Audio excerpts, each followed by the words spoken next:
অনেক দিন পরে সে গার্ডেনে আজকে আমি প্রায় 3 ঘন্টা সময় দিলাম। অনেকগুলো কাজ করছি, কারণ এই রবিবারে গার্ডেন মনে হয় করতে আসবে, চেক করতে আসবে।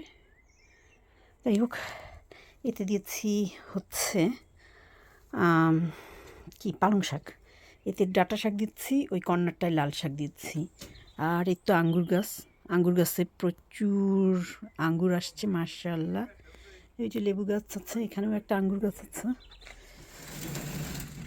এই যে আঙ্গুর গাছে সুন্দর থোকায় থোকায় আঙ্গুর আসছে অনেকগুলোই, দেখা যাক কতগুলো থাকে।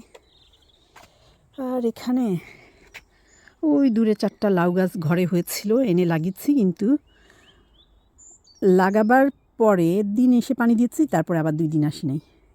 করলা গাছেরও অবস্থাই টপের মধ্যে শেষ, একবারে 12টা বেজে গেছে।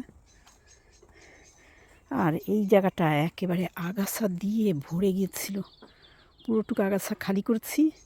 এই যে আগাছাগুলো এখানে জমিয়েছি, এত আগাছা, মানে এতটুক জায়গায় এতটা আগাছা। আর এগুলো তো একবারে আগাছা দিয়ে ভরে গেছে, এগুলো সব আস্তে আস্তে করতে হবে।